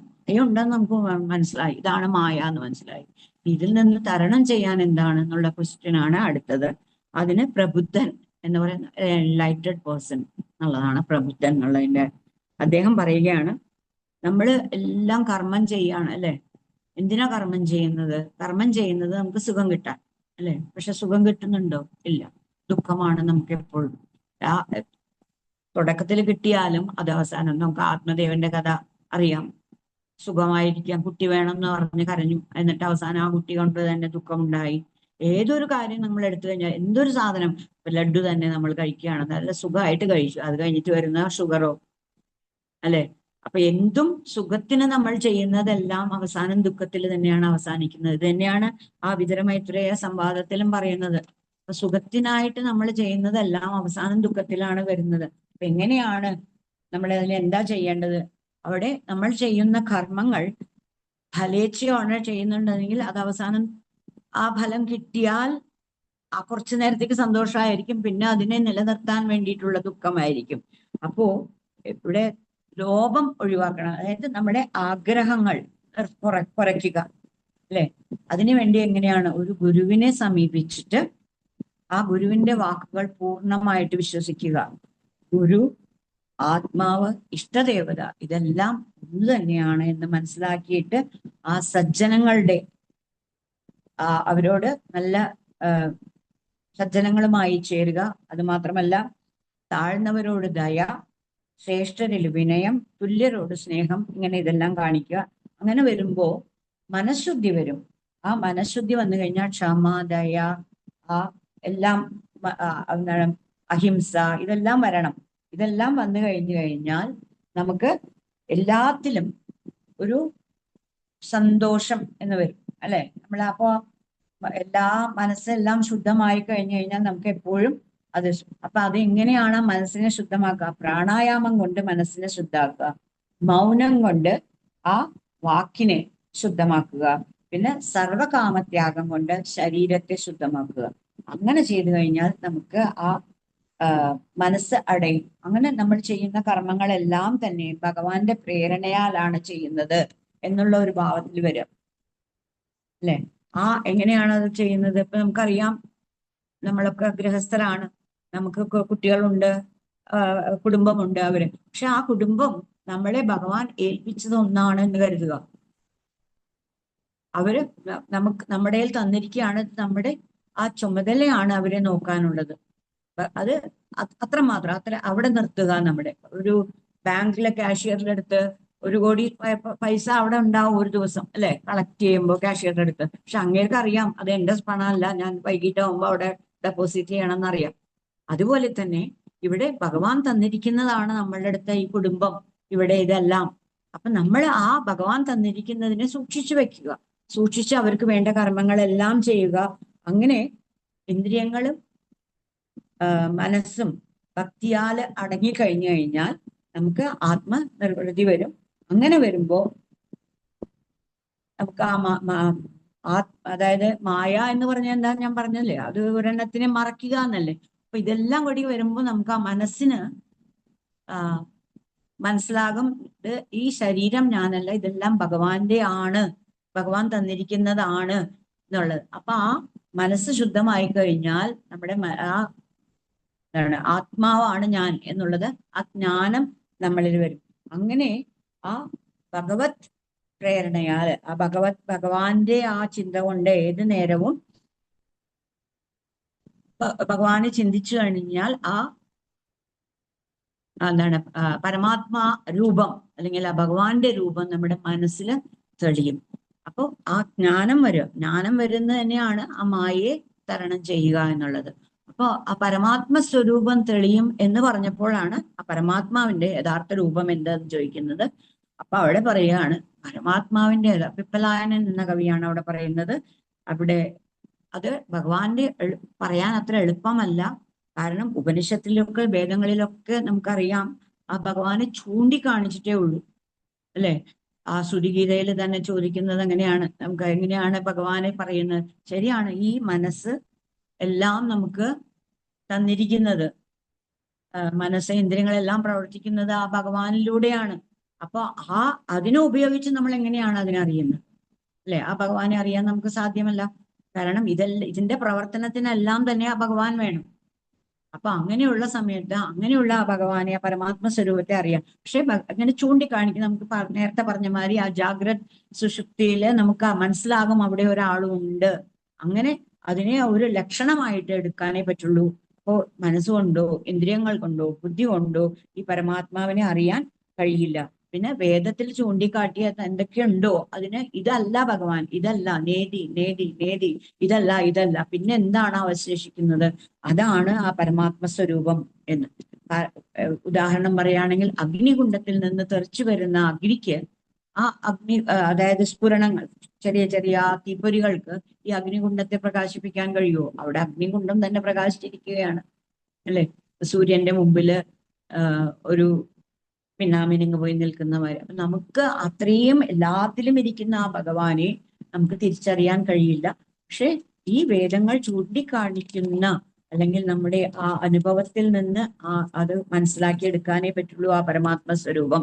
അങ്ങനെ എങ്ങനെയാണ് ഈ ഒരു തിമിരം എന്ന കണ്ണിൽ ആ തിമിരം മാറിക്കഴിഞ്ഞാൽ നമുക്ക് ക്ലിയർ ആയിട്ട് കാണുന്നത്, അതുപോലെ തന്നെ നമ്മളിലുള്ള ആ സത്വ രജോ തമോ ഗുണങ്ങളെല്ലാം മാറിക്കഴിഞ്ഞ് കർമ്മവാസനകളെല്ലാം പോയി കഴിഞ്ഞാൽ ആ ഭഗവത് പാതാരവിന്ദങ്ങളിലുള്ള ആ ഭക്തി നല്ലവണ്ണം ഉറച്ചു കഴിഞ്ഞാൽ അതെല്ലാം കൊണ്ട് ഭക്തി കൊണ്ട് ഇവയെല്ലാം കഴുകി കളഞ്ഞു കഴിഞ്ഞാൽ നമുക്ക് ആ പാതാരബിന്ദു നമ്മുടെ മനസ്സിൽ തന്നെ പ്രകാശിക്കും. അതൊരു അനുഭവമാണ്. അത് ഒരാൾക്കും പറഞ്ഞു കൊടുക്കാൻ പറ്റില്ല. നമ്മുടെ പഞ്ചസാരയുടെ മധുരം ഇത് മധുരമാണ്, എങ്ങനെയുണ്ട് എന്ന് വെച്ചാൽ അത് കഴിച്ചാലേ അതിനറിയുള്ളൂ. പഞ്ചസാര കഴിക്കാത്ത ഒരാൾക്ക് ഇത് ഇത്ര മധുരം ഉണ്ടെന്ന് പറഞ്ഞു കഴിഞ്ഞാൽ പറഞ്ഞു കൊടുക്കാൻ പറ്റുമോ? ഇല്ല, അത് അനുഭവം. അതേമാതിരി ആ ഭഗവാന്റെ അറിയുന്നത് എന്നുള്ളത് ഒരു അനുഭവമാണ്, ആ പരമാത്മ സ്വരൂപം. അങ്ങനെ നമ്മുടെ മനസ്സിൽ തന്നെ ആ ഭക്തി കൊണ്ട് തെളിഞ്ഞു വരും എന്നാണ് അവിടെ പറയുന്നത്. അപ്പൊ അടുത്ത ചോദ്യം കർമ്മയോഗം എന്താണ്? ചുരുക്കി പറഞ്ഞേക്കാം. ഇപ്പൊ ബാക്കിയുള്ള കർമ്മയോഗം ഞാൻ ആദ്യം തന്നെ അത് വിസ്തരിച്ചതാണ്. ഭഗവാനിലേക്ക് നമ്മൾ എന്തൊക്കെ അർപ്പിച്ച് ചെയ്യുന്ന കർമ്മങ്ങളെല്ലാം തന്നെ അത് വേദത്തിൽ വിധിച്ച പ്രകാരമുള്ള കർമ്മങ്ങൾ ചെയ്യുക. അതിൽ 3 തരം പറഞ്ഞിട്ടുണ്ട്: സകർമ്മം, വികർമ്മം, അകർമ്മം. സകർമ്മം എന്ന് പറഞ്ഞാൽ ആ വേദങ്ങളിൽ പറയുന്ന കർമ്മങ്ങൾ ചെയ്യുന്നത്. പിന്നെ വികർമ്മം എന്ന് പറഞ്ഞാലോ വിധിച്ച കർമ്മങ്ങൾ ചെയ്യാതിരിക്കുന്നത്, നമ്മൾ ചെയ്യാനുള്ള കർമ്മങ്ങൾ ചെയ്യാതിരിക്കുന്നതാണ് വികർമ്മം. അകർമ്മം എന്നാലോ ചെയ്യരുത് എന്ന് പറഞ്ഞ കർമ്മങ്ങൾ നമ്മൾ ചെയ്യുന്നത്. അപ്പോ ഈ നിമി ചോദിക്കുന്നുണ്ടായിരുന്നു, ഞാനിത് കുട്ടിക്കാലത്ത് ചോദിച്ചതാണ്, പക്ഷെ എനിക്ക് അന്ന് ആരും പറഞ്ഞു തന്നില്ല, ഇപ്പോ അതുകൊണ്ടാണ് രണ്ടാമത് ചോദിക്കുന്നത് എന്ന് പറയുന്നുണ്ടായിരുന്നു ഇതില്. അപ്പൊ അതിന് പറയാണ്, ഇത് വേദവാക്യങ്ങൾ അത്ര എളുപ്പമല്ല മനസ്സിലാക്കാൻ, അതുകൊണ്ടാണ് അന്ന് കുട്ടിയായിരിക്കുമ്പോ പറഞ്ഞു തരാത്തത്. ഈ വേദവാക്യങ്ങൾ വിദ്വാൻമാർക്ക് പോലും മനസ്സിലാക്കാം. അപ്പൊ ഈ നമുക്ക് അത്ര എളുപ്പത്തിൽ ആ വേദവാക്യങ്ങൾ മനസ്സിലാക്കാൻ സാധിക്കില്ല. അപ്പൊ വേദകർമ്മങ്ങൾ ചെയ്ത് കർമ്മത്തിൽ വിരക്തി വരണം. കർമ്മം ചെയ്ത് കഴിഞ്ഞിട്ട് ആ കർമ്മങ്ങൾ ചെയ്തുകൊണ്ടിരിക്കുകയല്ലേ തന്നെ, അതിൽ നിന്ന് വിരക്തി വന്ന അടുത്ത ഭാഗത്തിലേക്ക് നമ്മൾ പോവുകയാണ്. പിന്നെ ആ ജ്ഞാനയോഗത്തിലേക്ക് പോവുകയാണ് ചെയ്യേണ്ടത്. കർമ്മം ചെയ്തുകൊണ്ടിരിക്കുമ്പോൾ നമുക്കറിയാം ബർഹിഷ്യത്തിന്റെ കഥ നാരദർ വന്ന് അവിടെ പറയുന്നത് കാരണം ആ കർമ്മം മാത്രമല്ല ചെയ്യേണ്ടതെന്ന്. പിന്നെ കർമ്മയോഗമാകുന്നത് എങ്ങനെയെന്ന് വെച്ച് കഴിഞ്ഞാൽ അവിടെ ആ വേദത്തിൽ വിധിച്ച കർമ്മങ്ങളെ അതിന്റെ നിസ്സംഗതയോടെ ഫലകാംക്ഷയില്ലാതെ ചെയ്തു വന്നു കഴിഞ്ഞാൽ അവ കർമ്മയോഗമായി മാറും. അങ്ങനെ ആ ശരീരം ഞാനാണ് എന്ന് തോന്നുന്ന ആ ഭാവം, അത് അഹങ്കാരം തന്നെയാണ് ഹൃദയഗ്രന്ഥി, അതങ്ങോട്ട് മാറിപ്പോകും. നമ്മൾ കർമ്മങ്ങൾ ചെയ്ത് കർമ്മയോഗമായി ചെയ്യുമ്പോൾ ഉള്ള ആ അഹങ്കാരം, ഭഗവാനാണ് ജയിക്കുന്നത് എന്നുള്ള വരുമ്പോൾ ആ അഹങ്കാരം മാറിപ്പോകുന്നു. അങ്ങനെ വന്നു കഴിഞ്ഞാൽ നമുക്ക് ആ കർമ്മത്തെ കർമ്മയോഗമാക്കി മാറ്റാം. പിന്നെ തന്ത്രങ്ങളിൽ അല്ലെങ്കിൽ കർമ്മം കുറെ പല വിധത്തിലുണ്ട്, പൂജകൾ പല വിധത്തിൽ ചെയ്യാനുണ്ട്. ആ തന്ത്രശാസ്ത്രത്തിൽ പറഞ്ഞിരിക്കുന്ന കർമ്മങ്ങള് എന്തായാലും ഇതെല്ലാം തന്നെ ഒരു ഗുരുവിന്റെ സഹായത്താൽ ചെയ്തു കഴിഞ്ഞാൽ, സഹായത്തോടെ ആണെങ്കിൽ ഈ കർമ്മങ്ങൾ ചെയ്യുക ആണെന്നുണ്ടെങ്കിൽ നമുക്ക് അതിനെ കർമ്മയോഗമാക്കി മാറ്റാം. കാരണം എപ്പോഴും ആ ഒരു ഗുരുവിന്റെ അനുഗ്രഹം നമുക്ക് വേണം എന്നുള്ളത് കൂടി ഇവിടെ എടുത്ത് പറയുന്നതാണ്. ഏത് പൂജകൾ ചെയ്യുമ്പോഴും അത് വിധിപ്രകാരം ചെയ്യണം. അതുകൊണ്ടാണ് നമുക്ക് പറയുന്നത് ഇപ്പോ കർമ്മങ്ങൾ ചെയ്യുമ്പോൾ കുറേ അശുദ്ധികളുണ്ട്. എന്താണ്, ദ്രവ്യശുദ്ധി വേണം, കാലശുദ്ധി വേണം, എല്ലാം ഓരോന്നും മന്ത്രങ്ങളുടെ അശുദ്ധി വേണം. പക്ഷെ ഇപ്പൊ അതുകൊണ്ട് നമുക്ക് എളുപ്പം പറ്റുന്നത് ഈ കർമ്മങ്ങളിലൂടെ ഭഗവാനെ ആരാധിക്കാതെ ഈ ചെയ്യുന്ന മാതിരി സത്സംഗങ്ങളിൽ കൂടിയും ഭജനകളിലൂടെയും പ്രാർത്ഥനകളിലൂടെയും ഭഗവാന്റെ കീർത്തനങ്ങളിലൂടെയും നാമസ്മരണങ്ങളിലൂടെയും ചെയ്യുന്നതാണ് നല്ലത്, ഭഗവാനിലേക്ക് അടുക്കാൻ നല്ലത് എന്ന് കലികാലത്തില് പ്രത്യേകം എടുത്ത് പറയുകയാണ്. അപ്പൊ അത് കഴിഞ്ഞപ്പോഴാണ് അടുത്ത ചോദ്യം ചോദിക്കുന്നത് ഭഗവത് അവതാരങ്ങളെ പറ്റിയാണ്. അത് പറയുന്നുണ്ട്, ധാരാളം അവതാരങ്ങളുണ്ട്. ആ വിരാട് സ്വരൂപം തന്നെ ഭഗവാന്റെ അവതാരങ്ങളാണ്. പിന്നെ സപ്തസ്വരൂപമായിട്ട് വിഷ്ണുവായിട്ടും, പിന്നെ തമോ രൂപമെടുത്ത് ശിവനായിട്ടും, രജോ രൂപമെടുത്ത് ബ്രഹ്മാവായിട്ടും തന്റെ സൃഷ്ടിസ്ഥിതി സംഹാര കർമ്മങ്ങൾ ചെയ്യുന്നു.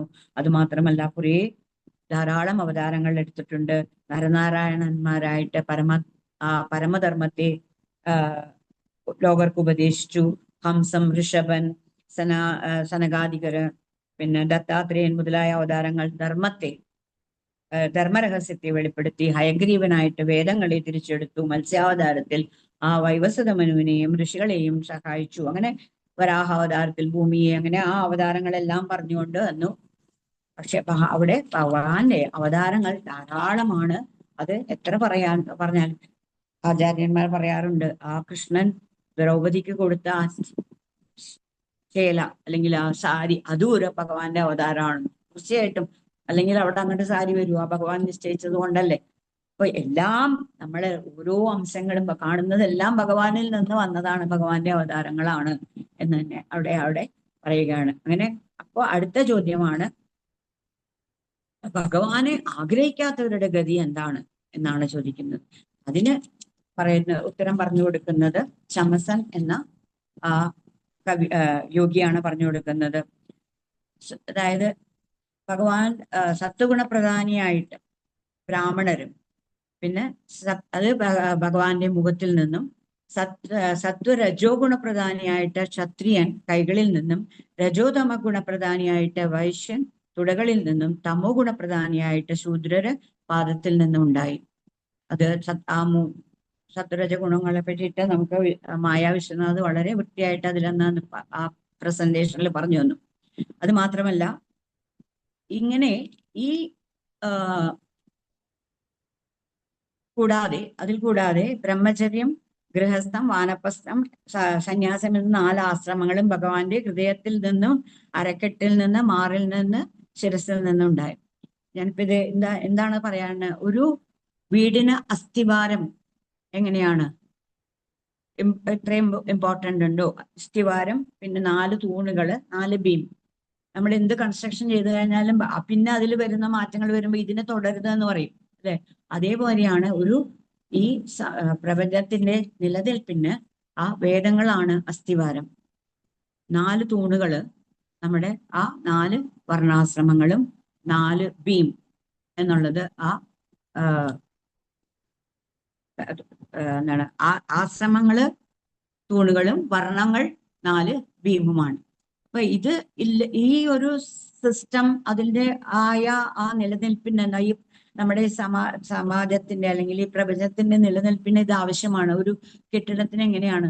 പക്ഷേ ഈ ആരാധിക്കാത്തവർക്ക് എന്ത് പറ്റും? ഇവര് ആ നിലകളിൽ നിന്ന്, ഇപ്പോ സന്യാസി എന്നുള്ളത് കഴിഞ്ഞാൽ അതിൽ നിന്ന് താഴെ അധപ്പതിക്കും, അല്ലെങ്കിൽ ഗൃഹസ്ഥാശ്രമി അതിൽ നിന്ന് താഴെ അധപ്പതിക്കും. അങ്ങനെയാണ് ആശ്രമങ്ങളിൽ അതിലത്തെ ധർമ്മങ്ങൾ, ഇതിനെല്ലാം അതിൻ്റെതായ ധർമ്മങ്ങളുണ്ട്.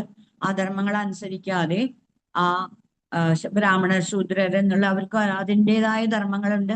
അതിൽ നിന്ന് അവർ താഴെ മരിക്കും. അല്ലെങ്കിൽ എളുപ്പത്തിൽ നമുക്ക് മനസ്സിലാവാന്നാണെങ്കിൽ, ഭഗവാനെ ആരാധിക്കാത്തവർക്ക് നമുക്കറിയാം ആ ഭഗവത് സൃഷ്ടിയിൽ നമ്മൾ കേട്ടതാണ് എങ്ങനെയാണ് ആ ലെവൽ ഓഫ് സൃഷ്ടി എന്നുള്ളത്. അപ്പൊ അത് മനുഷ്യയോനിയിൽ നിന്ന് തിര്യക്കോനിയിലേക്കും, തിര്യക്കോനിയിൽ നിന്ന് അതിലും താഴെയുള്ളതിലേക്ക്, അങ്ങനെ മാറി മാറി ആ അധപ്പതിക്കും. അവര് ആ ഒരു അന്ധകാരത്തിലേക്ക് പതിക്കും എന്ന് പറയുന്നുണ്ട്.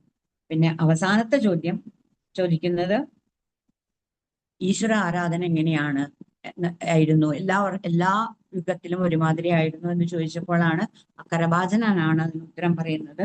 കൃതയുഗം, ത്രേതായുഗം, ദ്വാപരയുഗം, കലിയുഗം എന്നുള്ള 4 യുഗങ്ങളിലും വിവിധ രൂപത്തിലായിരുന്നു. കൃതയുഗത്തില് വെളുത്ത നിറമാണ്. അവിടെ ആ ബ്രഹ്മചാരി വേഷത്തില് 4 തൃക്കൈകളോടുകൂടിയ ഭഗവാനെ തപസ്, ശമം, ദമം എന്നിവ കൊണ്ട് ആരാധിച്ച് അവിടെ ധ്യാനമാണ് അവിടെ പ്രധാനമുണ്ടായിരുന്നത് അന്ന് ആരാധനാ മാർഗം. എന്നാൽ ത്രേതായുഗത്തിലോ രക്തവർണ്ണ നിറത്തിലാണ്, യജ്ഞമൂർത്തിയായാണ് അവരെ ഭഗവാനെ പൂജിച്ചിരുന്നത്.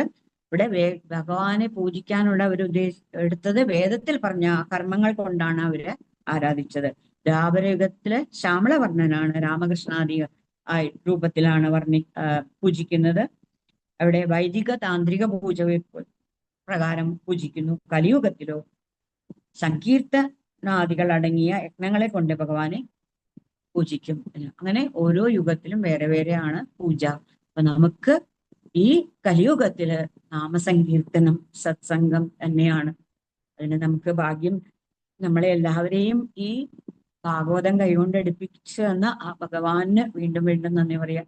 ഇതെല്ലാം കേട്ട് രാജാവിന് വളരെ സന്തോഷമായി. അദ്ദേഹം സംസാരിച്ചു. അതേപോലെ തന്നെ നാരദൻ പറഞ്ഞ ഈ കഥ കേട്ട്, ഈ സംഭാഷണം വസുദേവർ കേട്ട് വസുദേവർക്കും വളരെയധികം തൃപ്തിയായിട്ട് അദ്ദേഹവും അവിടെ ആ ഭഗവാനിൽ, അതായത് അത് എത്രയും തന്നെ വസുദേവർ ദേവകി പുത്രരായി കണ്ടിരുന്ന ആ ഭഗവാനെ തന്റെ ആ എല്ലാമായ ആ ഈശ്വരനായി കണ്ടുകൊണ്ട് വസുദേവരും സന്തോഷിച്ച് ജീവൻ മുക്തരായി എന്നാണ് അവിടെ പറഞ്ഞ് അവസാനിക്കുന്നത്. കുറച്ച് ഓടിച്ചിട്ടാണ് പറഞ്ഞത്. എന്തായാലും ഒരു സന്ദർഭം തന്നതിന് വളരെ അധികം നന്ദി. അറിയുന്നത്ര പകർന്നിട്ടുണ്ട്. തെറ്റുകുട്ടികളുണ്ടെങ്കിൽ അത് എന്റെയും, എന്തെങ്കിലും നല്ലതുണ്ടെങ്കിൽ അത് ഭഗവാന്റെയും കൃപയാണ് എന്ന് പറഞ്ഞിട്ട്, കായേന വാചാ മനസേന്ദ്രിയർവാ ബുദ്ധ്യാത്മനാ വാ പ്രകൃതി സ്വഭാവാത് കരോമി യദ്യത് സകലം പരസ്മൈ നാരായണായേതി സമർപ്പയാമി. ഹരി ഓം. ഗോവിന്ദനാമ സങ്കീർത്തനം. ഗോവിന്ദ ഗോവിന്ദ. ഭാഗവതത്തിന്റെ ഏറ്റവും മർമ്മപ്രധാനമായിട്ടുള്ള ഭാഗമാണ് ഈ ഏകാദശ സ്കന്ധം. അതിലുപരി ഈ മുനി നവയോഗി സംവാദം. ആദ്യം തന്നെ സ്വാമി ധർമ്മത്തെ കുറിച്ച് വ്യക്തമായിട്ട് നല്ല ഭാഷ, നല്ല അടുക്കോടുകൂടിയിട്ടുള്ള പ്രഭാഷണം. നേരത്തെ പറഞ്ഞ ശാന്തം, സാരം, സുഷ്ഠു, മിതം, മധു തന്നെ, യാതൊരു സംശയവുമില്ല. വളരെയധികം നമുക്ക് യാതൊരുവിധ, സാധാരണ ഏകാദശം പറയുന്നിടത്ത് കിട്ടുന്നത് തന്നെ ഉച്ചയ്ക്ക് 3 മണിക്കാണ് പറയാൻ തുടങ്ങുന്നത്. ഈ നവയോഗി നിങ്ങളൊക്കെ ഒത്തിരി അനുഭവിച്ചിട്ടുള്ള, എല്ലാവരും നല്ല ശാന്ത ധ്യാനത്തിലായിരിക്കും. അപ്പോഴാണ് ഇവിടെ ധർമ്മവും ഭക്തനെ കുറിച്ചൊക്കെ പറയുന്നത്. പക്ഷെ ഇപ്പൊ ഇവിടെ നല്ല ഈ ഒരു ഉഷസ്സില്, ഈ ഒരു പ്രഭാതത്തില് നല്ല വാക്കുകളെ കൊണ്ട് നമുക്ക് ആ നവയോഗി സംവാദം. അത് തന്നെയല്ല, എനിക്ക് ഏറ്റവും ഇഷ്ടപ്പെട്ടത് മാമിയുടെ ഇരിപ്പും ആ ശരിക്കൊരു നമ്മളെ അട്രാക്ട് ചെയ്യുന്നവരുള്ള രീതിയിലുള്ള ഇരിപ്പ്. ആ ഇരിപ്പിന് തന്നെ ഒരു ഭംഗിയാണ്. സത്യത്തില് ആ വേണമെന്നുള്ള രീതിയിൽ പറയുന്നതുകൊണ്ടാണ് അങ്ങനെ അത്ര നമുക്ക് ഭംഗിയായിട്ട് പറയാൻ സാധിക്കുന്നത്. എന്തായാലും വളരെയധികം സന്തോഷം. ഇനിയും ധാരാളം സപ്താഹങ്ങൾ നടത്താനും ധാരാളം ആളുകളിലേക്ക് ഈ സൽക്കഥകള്, ഇതിന്റെ തത്വങ്ങളൊക്കെ ഇത്ര അറിവോടുകൂടി, തത്വങ്ങൾ പറയാനും ആണെങ്കിലും അതിനൊരു കഴിവ് വേണം. അത് ലളിതമായ ഭാഷയിൽ എത്തിക്കാൻ. കാരണം നമുക്കറിയായിരിക്കും, ഞങ്ങളൊക്കെ പാടുപെടുന്ന അതാണ്, ഇതൊന്ന് എങ്ങനെ മറ്റുള്ളവരുടെ ഉള്ളിലേക്ക് എത്തിക്കും. അതിന് നമുക്ക് ലളിതമായിട്ടുള്ള ഒരു ഭാഷ ഗുരുവായൂരപ്പൻ തന്നെങ്കിൽ മാത്രമേ പറ്റുള്ളൂ. അത് എത്രയായാലും വേദാന്ത ഭാഷ ലളിതമാക്കണമെങ്കിൽ അത് നമ്മൾ തന്നെ കണ്ടെത്തണം, അതിന് വേണ്ടിയിട്ടുള്ള വഴി. അങ്ങനെയാണെങ്കിൽ മാത്രമേ അത് സാധിക്കുകയുള്ളൂ. അത് ഇവിടെ പൂർണ്ണമായിട്ടും നമുക്കത് അനുഭവപ്പെടാൻ സാധിച്ചു. നമുക്ക് ഭാഗവത കുടുംബത്തിലെ ഓരോരുത്തരുടെയും പേരിൽ ആ പാദങ്ങളിൽ നമസ്കരിക്കുന്നു. ഇനിയും അമ്മയ്ക്ക് ആയുസോളം അല്ലേ ഭഗവാന്റെ കഥകൾ പാടാനും പറയാനും ഒക്കെ സാധിക്കട്ടെ എന്ന് മനസ്സുകൊണ്ട് ആത്മാർത്ഥമായിട്ട് നമുക്ക് പ്രാർത്ഥിക്കാം. അതിലുപരിയായിട്ട് എനിക്കൊരു കുറച്ചുകൂടി ഈ പാർവതി മാമയോടൊരു സ്നേഹം എന്ന് വെച്ചാൽ പറയാൻ കാരണം, കഥകളി പഠിച്ചിട്ടുള്ളതെന്ന് ഞാൻ കുറച്ചു കാലം മുമ്പാണ് അറിയുന്നത്. ഞാനും കഥകളി പഠിച്ചതുകൊണ്ട് ഇതൊക്കെ ഇതിനെ ബാധിക്കും. അതാണ് ഈ കഥകളി പോലെയുള്ള കലകള് ഒക്കെ നമ്മളെ ഈ ആധ്യാത്മിക ചിന്താഗതിയെ കൂടുതൽ എത്തിക്കുന്ന ഒരു ഇതാണ് ക്ഷേത്രകലകളൊക്കെ തന്നെ. അതും കേട്ടപ്പോൾ ഒരു സന്തോഷം. എന്തായാലും ഇനിയും നമുക്ക് മാമിയുടെ വാക്കുകളൊക്കെ കേൾക്കാൻ ഭഗവാൻ അനുഗ്രഹിക്കട്ടെ എന്ന് പ്രാർത്ഥിച്ചുകൊണ്ട് നമുക്ക് പാരായണത്തിലേക്ക് പ്രവേശിക്കാം. ഗോവിന്ദനാമ സങ്കീർത്തനം. ഗോവിന്ദ ഗോവിന്ദ. ഞങ്ങൾ പാരായണം തുടരുകയാണ്. നമുക്കിന്ന് ഉച്ചയോടുകൂടി നമ്മൾ 10-ാമത്തെ അധ്യായം വരെ 11-ാമത്തെ അധ്യായം വരെ പാരായണം ചെയ്ത്, പിന്നെ ആ നാരായണീയം ബാക്കിയുള്ള ഭാഗങ്ങളൊക്കെ പൂർത്തിയാക്കി 2 മണിക്ക് നമുക്ക് 12-ാം അധ്യായം പാരായണം ചെയ്ത് ഒരു 3 മണിയോടുകൂടി നമുക്ക് ഇന്നത്തെ ഈ ഒരു കേൾക്കുന്നില്ല 3 മണിയോടുകൂടി നമുക്ക് ഈ യജ്ഞം ഭഗവാന്റെ പാദങ്ങളിൽ സമർപ്പിക്കാൻ സാധിക്കട്ടെ. ഗോവിന്ദനാമ സങ്കീർത്തനം. ഗോവിന്ദ ഗോവിന്ദ. 22-ാമത്തെ അധ്യായം രാജേശ്വരി മൂർത്തി അമ്മ പാരായണം ചെയ്യാം. ഹരേ കൃഷ്ണ. ഓം നമോ ഭഗവതേ വാസുദേവായ. श्रीमद्भागवते एकादशस्कन्धे अथ 22तमोऽध्याय। उद्धव उवाच कति तत्त्वानि विश्वेश सङ्घातान् ऋषिभिः प्रभो न वैगा एकादश पञ्च त्रीण्याथ त्वमिह शुश्रुमा। केचित् षड्विंशतिं प्राहुरपरे पञ्चविंशतिं सप्तैके नवषट् केचित् चत्वार्येकादशापरे केचित् सप्तदश प्राहु षोडशैके त्रयोदश एतावत्त्वं हि संख्यानं ऋषयो यद्विवक्षया गायन्ति पृथगायुष्मन् इदं नो वक्तुमर्हसि। श्रीभगवानुवाच युक्तं च सन्ति सर्वत्र भाषन्ते ब्राह्मणा यथा मायां मदीयामुद्गृह्य वदतां किं नु दुर्घटम् नैतदेवं यथार्थत्वं यदहं वच्मि तत्तथा एवं विवदतां हेतुं शक्तयो मे दुरत्ययाः यासां व्यतिकरादासील् विकल्पो वदतां पदं प्राप्ते दशतमे अप्येति वादस्तमनुशम्यति परस्परानुप्रवेशात् तत्त्वानां पुरुषर्षभ पौर्वावर्य प्रसङ्ख्यानं यथा वक्तुर्विवक्षितम् एकस्मिन्नपि दृश्यन्ते प्रविष्टानीतराणि च पूर्वस्मिन् वा परस्मिन् वा तत्ते तत्त्वानि सर्वशः पौर्वावर्यमतोऽमीषां प्रसङ्ख्यानमभीप्सतां यथा विविक्तं यद्वक्त्रं गृह्णीमो युक्तिसम्भवाल् अनाद्यविद्यया युक्तस्य पुरुषस्य आत्मवेदनं स्वतो न सम्भवादन्यस्तत्त्वज्ञो ज्ञानदो भवेत् पुरुषेश्वरयोरत्र न वैलक्षण्यमन्वपि तदन्यकल्पना पार्थ ज्ञानं च प्रकृतेर्गुणसाम्यं वै प्रकृतेर्नात्मनो गुणाः सत्त्वं रजस्तम इति स्थित्युत्पत्त्यन्धहेतव सत्त्वं ज्ञानं रज कर्म तमो अज्ञानमिहोच्यते गुणव्यतिकरकालस्वभाव सूत्रमेव च पुरुष प्रकृतिर्व्यक्तम् अहङ्कारो नभोनिल ज्योतिराप क्षितिरिति तत्त्वान्युक्तानि मे नव श्रोत्रं त्वद्दर्शनं घ्राणो जिह्वेति ज्ञानशक्तया वाक्पाण्युपस्तपायुअङ्घ्रि कर्माण्यङ्गोभयं मनः शब्दस्पर्शो रसो गन्धो रूपं चेत्यर्थजादया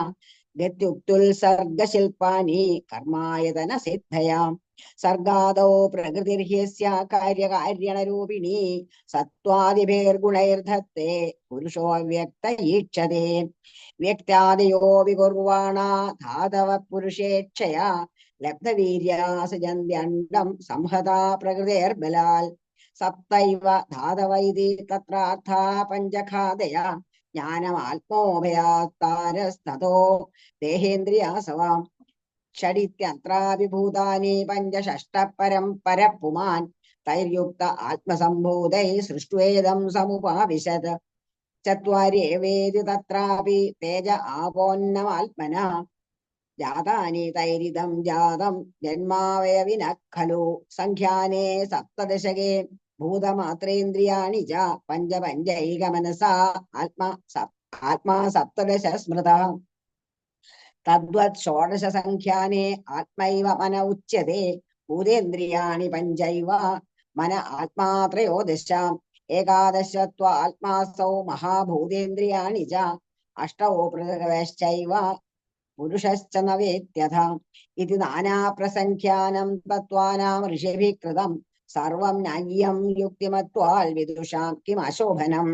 उद्धव उवाच प्रकृति पुरुषश्चोभौ यद्यप्यात्मविलक्षणौ अन्योन्याभासयात् कृष्ण दृश्यते न भिदायतयोः प्रकृतौ लक्ष्यते ह्यात्मा प्रकृतिश्च तदात्मनि एवं मे पुण्डरीकाक्ष महान्तं संशयं हृदि चेर्तुमर्हसि सर्वज्ञ वचोभिर्नय नैपुणैः त्वत्तो ज्ञानं हि जीवानां प्रमोषस्ते अत्र शक्तिदा त्वमेव ह्यात्ममायाया गतिं वेत्थ न चापरा। श्रीभगवानुवाच प्रकृतिः पुरुषश्चेति विकल्पपुरुषर्षभ एष वैगारिकः सर्गो गुणव्यतिकरात्मका ममांग माया गुणमयी अनेकथा विकल्पबुद्धिश्च गुणैर्विधत्ते വൈകാരിക ത്രിവിധോ അധ്യാത്മമേകം അഥാതിദൈവം അധിഭൂതമന്യൽ ദൃഗ്രൂപമാർക്കം വപുരത്ര രന്ധ്രേ പരസ്പരം സിദ്ധിയ സ്വതഖേ ആത്മാ യദേശാം അപരോയ ആദ്യ സ്വയാനുഭൂത്യാഖില സിദ്ധ സിദ്ധി ഏവം ത്വഗാദി ശ്രവണാദി ചക്ഷുർജിഹ്വാദി നാസാദി ചിത്തയുക്തം യോസൗ ഗുണക്ഷോഭകൃതോ വികാര പ്രധാനമൂലാന്മഹത പ്രസൂത അഹം ത്രിവൃൻ മോഹവികൽപഹേതുർവൈകാരിക താമസ ഐന്ദ്രിയശ്ച ആത്മാ പരിജ്ഞാനമയോ വിവാദോ ഹ്യസ്തീതി നാസ്തീതി വിദാർത്ഥനിഷ്ഠ വ്യർത്ഥോ വിദൈവോ പരമേതസ് പുംസാം മത്ത പരാവൃത്തധിയാം സ്വലോകാത്. ഉദ്ധവ ഉവാച ത്വത്ത പരാവൃത്തധിയ സുഹൃതൈ കർമ്മഭിः പ്രഭോ ഉച്ചാവജാന്യഥാ ദേഹാൻ ഗൃഹ്ണന്തി വിസൃജന്തി ച തന്മമാഖ്യാഹി ഗോവിന്ദ ദുർവിഭാവ്യമനാത്മഭിः ന ഹേതൽ പ്രായശോ ലോകേ വിദ്വാംസ ഇതി സന്തി വഞ്ചിതാഃ. ശ്രീ ഭഗവാനുവാച മനഃകർമ്മമയം നൃണാം ഇന്ദ്രിയൈ പഞ്ചഭിർയുതം ലോകാല്ലോകം പ്രയാത്യന്യ ആത്മാ തദനുവർത്തതേ ധ്യായൻ മനോൻ വിഷയാൻ ദൃഷ്ടാൻ അനുശ്രുതാനഥ ഉദ്യൽസീതൽ കർമ്മതന്ത്രം സ്മൃതിസ്തദനുശാമ്യതി വിഷയാഭിനിവേശേന നാൽപ്പാനം യൽ സ്മരേത് പുനഃ ജന്തോർവൈ കസ്യചിത് ഹേതോർമൃത്യുരത്യന്ത വിസ്മൃതിഃ ജന്മത്വാത്മതയാ പുംസ സർവഭാവേന ഭൂരിത വിഷയസ്വീകൃതിം പ്രാഹുർ യഥാ സ്വപ്നമനോരഥ സ്വപ്നം മനോരഥം ചേത്തം പ്രാക്തനം ന സ്മരത്യസൗ തത്ര പൂർവമിവാത്മാനം അപൂർവം ജാനുപശ്യതി ഇന്ദ്രിയാനയന സൃഷ്ട്യേദം ത്രൈവിധ്യം ഭാതി വസ്തുനി ബഹിരന്തർഭിതാ ഹേതുർജനോ അസജ്ജനകൃത്യഥാ ഇന്ദ്രിയാന സൃഷ്ട്യേദം ത്രൈവിധ്യം ഭാതി വസ്തുനി ബഹിരന്തർഭിതാ ഹേതുർജനോ സജ്ജനകൃത്യഥാ നിത്യതാഹ്യംഗഭൂതാനി ഭവന്തി ന ഭവന്തി ച കാലേന അലക്ഷ്യവേഗേന സൂക്ഷ്മത്വാത് തന്ന ദൃശ്യതേ യഥാർച്ചിഷാം സ്രോതസാം ച ഫലാനാം വാ വനസ്പതേ തഥൈവ സർവഭൂതാനാം വയോവസ്ഥാദയ കൃതാഃ സോയം ദീപോ അർച്ചിഷാം യദ്വൽ സ്രോതസാം തദിദം ജലം സോയം പുമാൻ ഇതി നൃണാം വൃഷാ ദീർഘീർവൃഷായുഷാം മാ സ്വസ്യ കർമ്മബീജേന ജായതേ സോപ്യയം പുമാൻ മ്രിയതേ വാമരോ ഭ്രാന്ത്യ യഥാഗ്നിർദാരു സംയുത ഗർഭജന്മാനി ബാല്യകൗമാര യൗവനം വയോമധ്യം വരാമൃത്യുർ ഇത്യവസ്ഥാസ്തനോർന്നവ യഥാ മനോരഥമയേർഹ്യന്യസ്യോച്ചാവചാസ്തനു ഗുണസംഗാദുപാദത്തെ ക്വചിൽ കശ്ചിൽ ജഹാതി ച ആത്മന പിതൃപുത്രാഭ്യാം അനുമേയൗ ഭവാപ്യയൗ ന ഭവാപ്യയവസ്തൂനാം അഭിജ്ഞോ ദ്വയലക്ഷണ തരോർബീജവിഭാഗാഭ്യാം യോ വിദ്വാൻ ജന്മ സംയമൗ തരോർവിലക്ഷണോ ദ്രഷ്ടാ എവം ദ്രഷ്ടാ തനോ പൃഥക് പ്രകൃതേരേവം ആത്മാനം അവിവിച്യാബുധ പുമാൻ തത്വേന സ്പർശ സമ്മൂഢ സംസാരം പ്രതിപദ്യതേ സത്വസംഗാത് ഋഷീൻ ദേവാൻ രജസാസുരമാനുഷാൻ തമസാ ഭൂതതിര്യക്ത്വം ഭ്രാമിതോ യാതി കർമ്മഭി നൃത്യതോ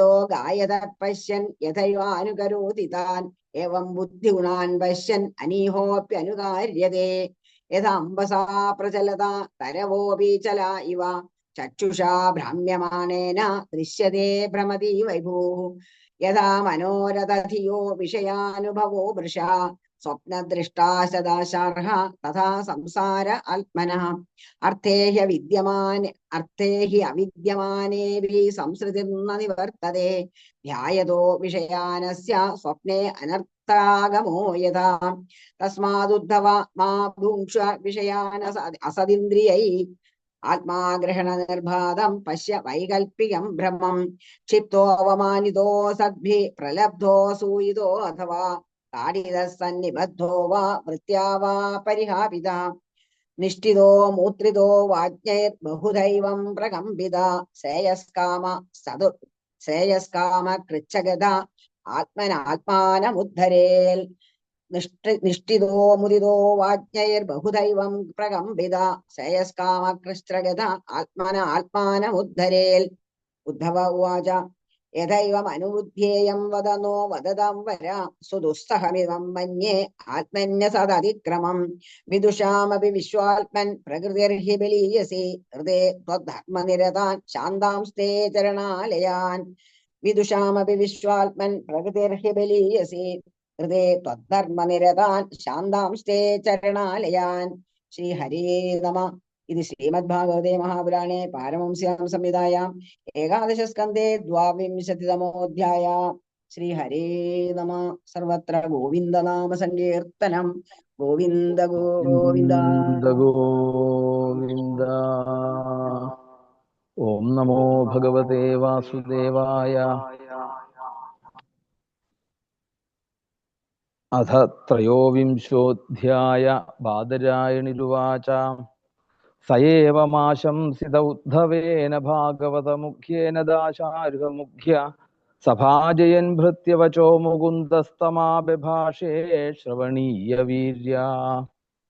ശ്രീഭഗവാനുവാച ബാർഹസ്പത്യ വൈ നാത്ര സാധുർവൈ ദുർജനേരിതൈഃ ദുരുക്തൈർഭിന്നമാത്മാനം യഃ സമാധാതുമീശ്വര ന തഥാ തപ്യത്തെ വിദ്ധ പുമാൻ ബാണൈഃ സുമർമഗൈഃ യഥാ തുദന്തി മർമ്മസ്ഥാ ഹ്യസതാം പുരുഷേഷവ കഥയന്തി മഹൽ പുണ്യമിതിഹാസമിഹോദ്ധവ തമഹം വർണ്ണയിഷ്യാമി നിബോധസു സമാഹിതാ.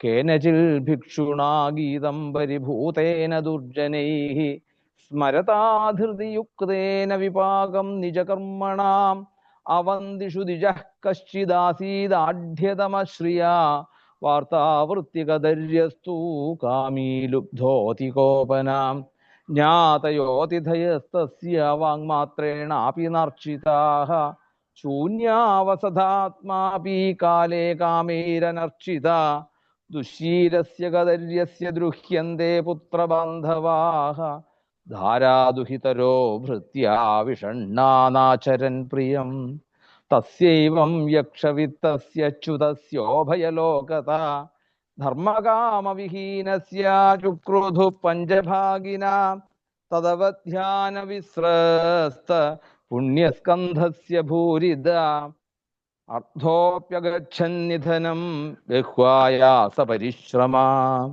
ജ്ഞാതയോ ജഗൃഹു കിഞ്ചിൽ കിഞ്ചിൽ ദസ്യവ ഉദ്ധവ ദൈവതഃ കാലതഃ കിഞ്ചിൽ ബ്രഹ്മബന്ധോ നൃപാർത്ഥിവാൽ സയേവം ദ്രവിണേ നഷ്ടേ ധർമ്മകാമവിവർജിത ഉപേക്ഷിതശ്ച സ്വജനൈശ്ചിന്താമാപദുരത്യയാം തസ്യൈവം ധ്യായതോ ദീർഘം നഷ്ടരായ തപസ്വിനാ ഖിദ്യതോ ബാഷ്പകണ്ഠസ്യ നിർവേദസ്സു മഹാനഭൂൽ സജാഹേതമഹോ കഷ്ടം വൃഥാത്മാമേനുതാപിത ന ധർമായ ന കാമായ യസ്യാർത്ഥായ സഈദൃശ പ്രായേണാർത്ഥാ കദര്യാണാം ന സുഖായ കദാചന ഇഹയാത്മോപതാപായ മൃതസ്യ നരകായ ച യശോ യശസ്വിനാം ശുദ്ധം ശ്ലാഘ്യായേ ഗുണിനാം ഗുണാ ലോഭസ്വൽപോപി താൻ ഹന്തി ശ്രിത്രോ രൂപമിവേപ്സിതം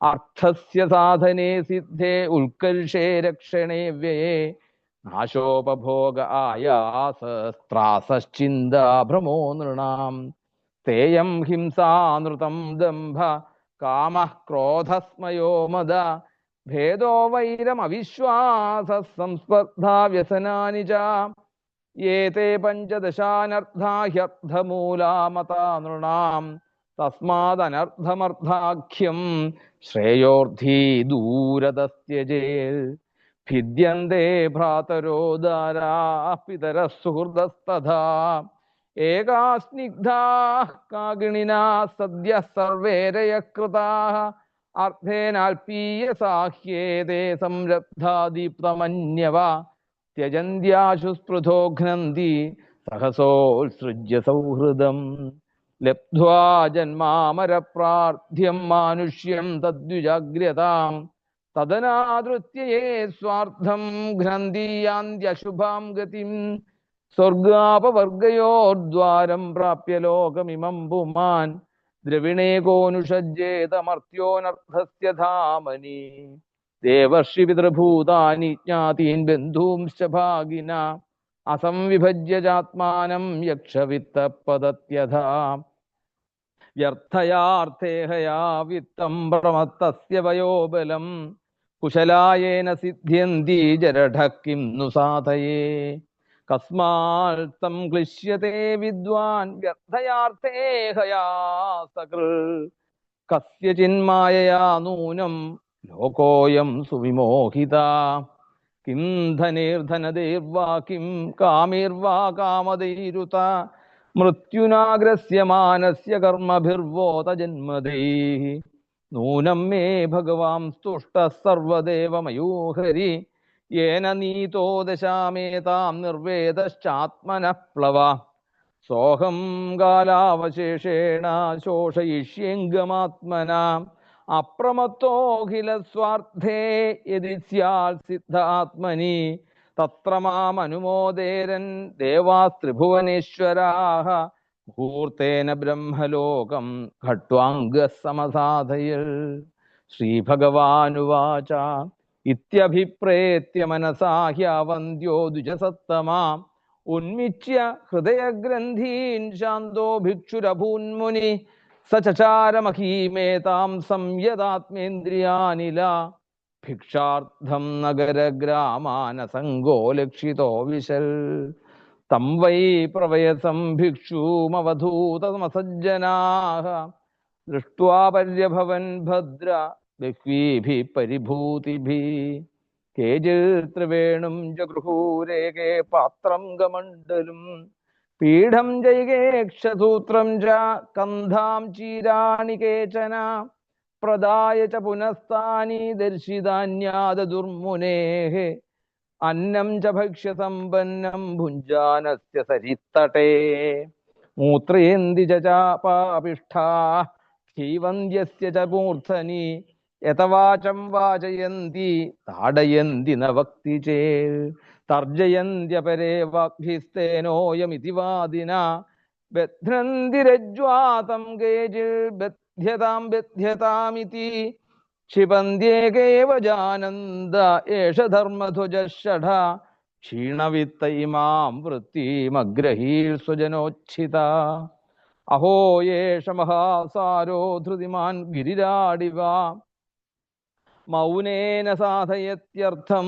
ഭഗവദ്ദൃഢനിശ്ചയാം ഇത്യേകേ വിംഹസന്ധ്യേന മേകേ ദുർവാതയന്തി ച സ്തംഭബന്ധുർനിരുരുധൂർ യഥാ ക്രീഡനകം ദ്വിജം ഏവം സഭൗതികം ദുഃഖം ദൈവികം ദൈഹികം ചയൽ ഭോക്തവ്യമാത്മനോ ദിഷ്ടം പ്രാപ്തമബുദ്ധ്യത പരിഭൂത ഇമാം ഗാധാമഗായത നരാധമൈഃ പാദയദ്ഭിः സ്വധർമ്മസ്ഥോ ധൃതിമാസ്ഥായ സാത്വികീ ദ്വിജ ഉവാച നായം ജനോ മേ സുഖദുഃഖഹേതുർന ദേവതാത്മാ ഗ്രഹകർമ്മകാലാഃ മനഃപരം കാരണമാമനന്തി സംസാരചക്രം പരിവർത്തയേദ്യൽ മനോഗുണാൻ വൈ സൃജത്തെ ബലീയസ്തതശ്ച കർമാണി വിലക്ഷണാനി ശുക്ലാനി കൃഷ്ണാന്യഥ ലോഹിതാനി തേഭ്യഃ സവർണാഃ ശ്രുതയോ ഭവന്തി അനീഹ ആത്മാ മനസാ സമീഹത ഹിരണ്മയോ മത്സഖ ഉദ്വിചഷ്ടേ മനഃസ്വലിംഗം പരിഗൃഹ്യ കാമാൻ ജുഷന്നിബദ്ധോ ഗുണസംഗതോസൗ ദാനം സ്വധർമ്മോ നിയമോ യമശ്ച ശ്രുതം ച കർമാണി ച സൽവ്രതാനി സർവേ മനോനിഗ്രഹലക്ഷണാന്താ പരോഹി യോഗോ മനസഃ സമാധി സമാഹിതം യസ്യ മനഃ പ്രശാന്തം ദാനാദിഭിः കിം വദ തസ്യ കൃത്യം അസംയതം യസ്യ മനോവിനശ്യത് ദാനാദിഭിശ്ചേത് അപരം കിമേഭി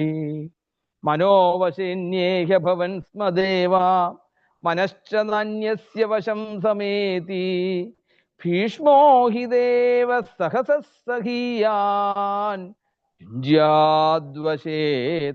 സഹി ദേവദേവ തം ദുർജയം ശത്രുമസഹ്യവേഗമരുന്തുതം തന്ന വിജിത്യ കേചിൽ കുർവന്ത്യസദ്വിഗ്രഹമത്ര മത്യൈർമിത്രാണ്യുദാസീനരിപൂൻ വിമൂഢാ ദേഹം മനോമാത്രമിമം ഗൃഹീത്വാ മമാഹമിത്യന്ധധിയോ മനുഷ്യാഃ ഏഷോഹമന്യോയമിതി ഭ്രമേണ ദുരന്തപാരേ തമസി ഭ്രമന്തി ജനസ്തു ഹേതു സുഖദുഃഖയോശ്ചേ കിമാത്മനശ്ചാത്ര ഭൗമയോസ്തൽ ജിഹ്വാം ക്വചിൽ സംദശതി സ്വദദ്ഭിസ്തദ്വേദനായാം കഥമായ കുപ്യേൽ ദുഃഖസ്യ ഹേതുർയദി ദേവതാസ്തു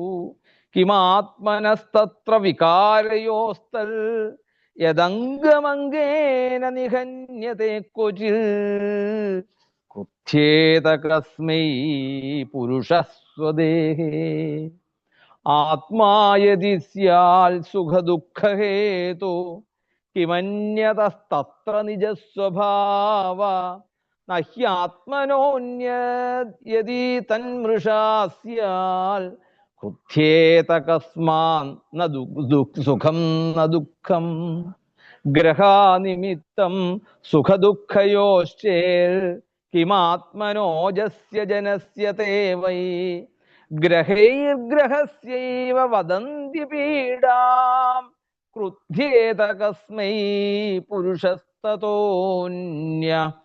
കർമാസ്തു ഹേതു സുഖദുഃഖയോശ്ചേൽ കിമാത്മനസ്തദ്ധി ജഡാജഡത്വേ ദേഹസ്ത്വജിൽ പുരുഷോയം സുപർണ ക്രുദ്ധ്യേത കസ്മൈ നഹി കർമ്മമൂലം കാലസ്തു ഹേതു സുഖദുഃഖയോശ്ചേൽ കിമാത്മനസ്തത്ര തദാത്മകോസോ നാഗ്നേർഹിതാപോ ന ഹിമസ്യ തസ്യാൽ കൃത്യേത കസ്മൈ ന പരസ്യ ദ്വന്ദ്വം ന കേനചിൽ ക്വാപി കഥഞ്ചനാസ്യ ദ്വന്ദ്വോപരാഗഃ പരതഃ പരസ്യ യഥാഹമസംഹൃതിരൂപിണഃ സ്യാത് ഏവം പ്രബുദ്ധോ ന ബിഭേതി ഭൂതൈഃ ഏതാം സാസ്ഥായ പരാത്മനിഷ്ഠാം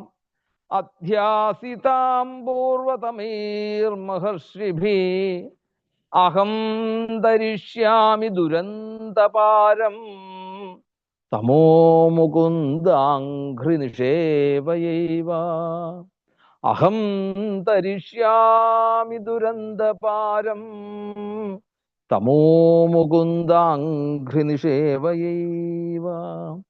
ശ്രീഭഗവാനുവാച നിർവിദ്യ നഷ്ടദ്രവിണോ ഗതക്ലമ പ്രവ്രജ്യ ഗാംഭര്യടമാനയിത്ഥം നിരാകൃതോസദ്ഭിരപി സ്വധർമാദകമ്പിതോമും മുനിരാഹഗാഥാം സുഖദുഃഖപ്രദോ നാന്യ പുരുഷസ്യ ആത്മവിഭ്രമ മിത്രോദാസീനരിപവ സംസാരസ്തമസകൃത തസ്മാത് സർവാത്മനാ താത നിഗൃഹാണമനോധിയ മയ്യാവേശിതയാ യുക്ത ഏതാവാൻ യോഗസംഗ്രഹ യേതാം ഭിക്ഷുണാ ഗീതാം ബ്രഹ്മനിഷ്ഠാം സമാഹിത ധാരയൻ ശ്രാവയൻ ശൃണ്വൻ ദ്വന്ദ്വൈർന ഏവാഭിഭൂയത്തെ ദ്വന്ദ്വൈർനൈവാഭിഭൂയത്തെ.